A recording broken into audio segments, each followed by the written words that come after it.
I'm Sarah Wilson and you're listening to the Roots and All podcast. I'm here to help you get growing. Join me as I explore everything plant related both indoors and out and provide the information you need to create your perfect green environment.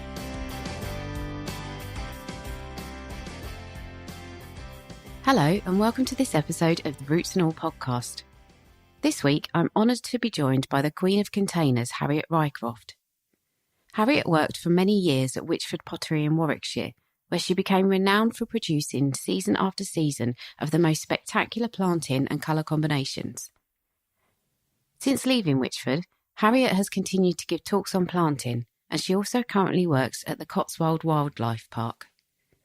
The park has just released a book titled The Cotswold Wildlife Park, A Celebration of the Gardens, which Harriet produced in collaboration with the park's head gardener, Tim Miles. I'll let you know how you can get hold of a copy of this book at the end of the interview, but suffice to say, it is a stunning book about this real plant connoisseur's garden. And as Harriet took most of the photos in the book, you can see how her artistic streak and eye for the aesthetic lends itself to many disciplines. There are photos in the book of many of the park's stunning container displays, which are planted in vessels of all shapes, sizes and materials. And I started off by speaking to Harriet about what makes a good container. Oh, and Harriet had the door open to her garden, so enjoy the birdsong. The first thing I was thinking about when I was reading through your book was I was looking at all the different containers that you used at the wildlife park, and you've got those big half barrels, but you've also got some containers that are on a wall. And I think you mentioned that there's a reservoir in the bottom of those. And it got me thinking about what is a really good container to use in terms, I suppose, of size and material, and also what are really not great containers because they're such high maintenance. Anything with a drainage hole in the bottom you can use as a container, but the key is to get, it's what I call RP3, right plant, right pot, right place. So you've got to think about all those things. What are you putting in it? Where are you putting it? And there is just so many variables. This is the thing. I mean, if you put a small metal container facing south, that's going to get really hot in the summer because the metal will just conduct the heat straight through. And you'll find that however much you water, even if you're watering it every half an hour, which you probably will need to when it's a small container facing south, even if you water it frequently, your roots are going to cook in there and your plant will never be happy, even if you're constantly looking after it. So you've got to think about where you put it, what the container is made of, how big the container is, the volume of it to suit the plants. I don't know, just so many variables. You just have to experiment and observe. This is the main thing. Observe what's happening to your plants. So for container planting, the best thing to do if you're new to it is to plant some containers and then make sure you look at them, hopefully every day. If not, at least once a week. Go around and have a good look and see what's looking happy and what isn't. One of the things I've always struggled with containers, I tend to plant them up wintertime, plant them up again in springtime, plant them up again in summer, and then ignore them till I clean them out. But some people seem to really get the hang of doing what I think is referred to as layer planting. Is that something that you do? Do you recommend it? Is it easy? It's not easy, but it's really satisfying. And, you know, I mean, I do hundreds of them every year. And if you get it right, it's fantastic. I'm looking at one at the moment, which is a big tub, which I did for a demonstration. And it's got 4 or 5 different kinds of tulip in it. And it's got muscari in it, and it had crocuses in it, which have gone over, and it's got some little narcissi in it as well. And it's got thyme, and it's got euphorbia, and it's got ivy, and it's got some little pansies. And that's worked really well. And that's partly from years of experience and trying it and trying it and trying it. And also from making notes. I keep notebooks, which started when I was at Whichford, because what used to happen was when I did the autumn planting, I'd put labels in saying how many bulbs of which variety I'd put into the pots. And people would pinch the labels. Oh, no. So I'd end up kind of deplanting all the things in summer and finding that I had no idea what all these things were. So I started writing everything down in books, and that really helps from the point of view of getting better at doing the layer planting, which is really effective. If you do it in autumn, you can plant pots and they'll take you through looking good all the way to June. So my planting regime really is I do a massive planting session in autumn and a massive planting session at the beginning of the summer, late May, early June, and that's it. Okay. I do very little planting otherwise. So probably spring through to summer is about as far as you could push it with the layer planting. Autumn through to spring. Autumn through to spring. Yeah. But is it doing anything in autumn? Yeah, because you've got plants on the top. So you've got violas or pansies and any little evergreen things. I mean, I've got quite a few little conifers that I put in, hebes, ivy, anything basically. I mean, I quite often go to the local market and just have a look and see what's looking decent in autumn that will be evergreen. Get little cheap things and I'd pot them on year after year after year, just move them to different pots. They're very good value for money. I think, again, that's something that catches people out, especially over the winter. A lot of people will buy the winter pansies and the cyclamen and they'll put them in their pots outdoors for sort of Christmas time and then they tend to just flop over. Can you explain what's going on there? Yeah, those little cyclamen that you can buy in markets and garden centres and so on at that time of year, they don't like to freeze. They don't like to get really wet. They don't like to be really dry. They're really quite annoying little plants. Saying that, I've got two which are still flowering, but they're on my windowsill. So they've been pretty sheltered and it hasn't really been a bad winter. Mm-hmm. We've only had a little bit of snow and a few hard frosts.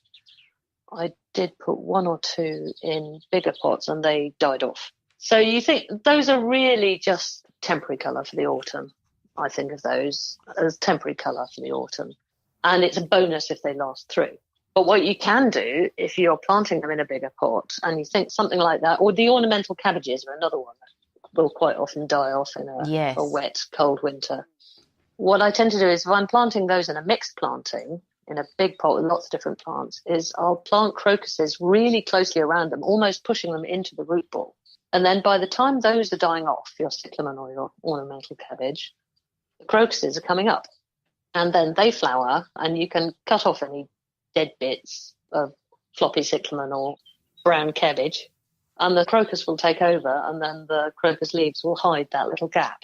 That's a good tip. So you just learn little things like that. And sometimes you do it accidentally just because you've bunged lots of stuff in a pot. I mean, I'm very much from the bung it in and see what happens school of gardening. You've just got to try it. Yeah.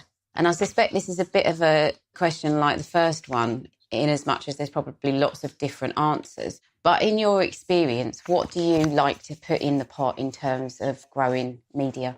Well, I've been peat-free for a while now. Oh, well done, good.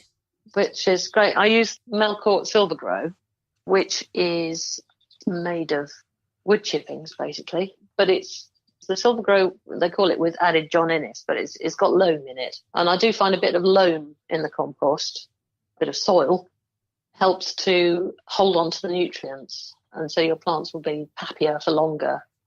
I've never really liked using the John Innes composts. I know they're very much recommended for planting in pots, but I don't like them because A, they've got peat in them, the true John Innes mixes, and B, because they tend to go very compacted after a while. And in the bottom, especially of a big pot, you'll find that it's got really solid at the bottom. And you know, you've got to try to keep the whole of the volume of the pot a healthy place for the roots of the plant. Just use your favourite multi-purpose compost. But if it doesn't have loam in it, you can just get some bagged topsoil and mix that in. And how about the age-old question of crocks? Oh, God, crocks. Sorry. Well, when I do talks, something I show people is that you only need a crock to cover the hole in the bottom of the pot. You don't need to put loads and loads of crocks in. If you have a deep layer of crocks, what happens is that's an area of the pot that doesn't have compost in for your plant's roots to use. So you're making your pot effectively smaller. It doesn't aid the drainage. The RHS has confirmed this. Gardening Witch confirmed it ages ago. I've been banging on about it for years. Doesn't make any difference to the drainage. Water doesn't drain readily from a fine mixture to a coarse mixture. It just doesn't cross that boundary very well. And what happens with the layer of crocks in the pots is that it makes a lovely home for things like slugs and wood lice. And when you tip your pot out, when you're ready to move your plant on to maybe to a bigger pot, all the crocks fall out, makes an almighty mess. It rips the roots of your plant. Just a nightmare. It's just not necessary. But if you put one crock over the hole, basically it's to stop the compost from falling out when you're moving the pot about and the compost hasn't turned into a root ball. But also, when you're deplanting, when you're taking your plant out of the pot, it gives you something to push against through the drainage hole. So you can put your thumb or a trowel handle or whatever through the hole and push against it, and you're likely to get the whole root ball out instead of your thumb just sinking into the compost. It does definitely help, because I've experimented with using things like polystyrene and stuff as well. But of course, your thumb just sinks into the polystyrene. Yeah, of course. Yeah, that's a really good point. And also, in a big pot, polystyrene can compress down and actually seal the hole. Oh. I was caught out with that a couple of years ago. My pot was full of water and couldn't understand it, and tipped it out, and it had some flat polystyrene in the bottom. Never thought of that. I have so used it you before. can use polystyrene. I do use it in big pots where I don't want to fill up the entire pot with compost, and I'd rather I was using it in a pot than it was going into landfill or being burnt or whatever. But I only use it on a temporary basis, not for something that's going to be in there for more than 6 months to a year. And do you use those water retaining granules at all?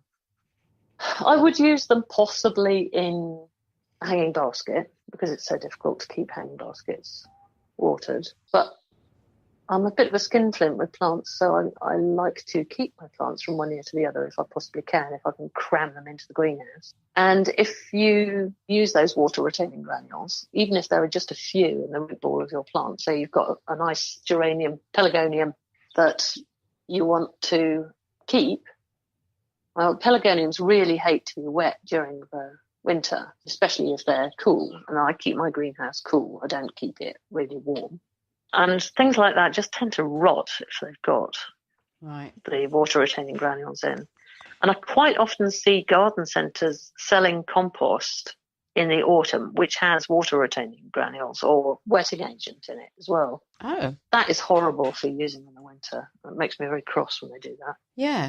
It kills your plants. That's interesting. So there'll be people out there who are mystified as to why their plants are dying. And quite often it's because blooming compost has got wetting agent or water retaining granules in. So you really don't want to use that stuff over winter. If I've got a container that's got something in there that's leafy and something in there that's covered in flowers, what would I be feeding that with throughout the growing season? I normally mix in some slow-release fertiliser when I plant, the sort of general purpose high potash kind. So, I mean, if it's a mixed thing, I tend to use the potassium ones. If I've got leafy plants in a pot for more than 6 months to a year, every spring I'll give them maybe a bit of chicken manure. If you scrape off the top layer of compost, like I've got some ferns and hostas and some shrubs and so on in pots on a fairly permanent basis. And for those, I'll top dress them every year. I'll take as much of the top layer of compost off as I can without wrecking the roots. And then I'll sprinkle in some of the pelleted chicken manure, which is quite high in nitrogen, so it's good for leafy growth, and put fresh compost on the top. And that will keep a lot of things going in the same pot for more than a year. Thinking of the things that you've got in pots permanently, what are some of the things, apart from the hostas and ferns, that do really well in pots on a long-term basis? I mean, anything will do well in a pot on a long-term basis if it's in a big enough pot and if you feed it occasionally. What have I got that's been in pots? I'm just going to step outside the door. Okay. Like a roving reporter. Yeah. Well, I've got Ribes odorata, which is a white one. I can't remember the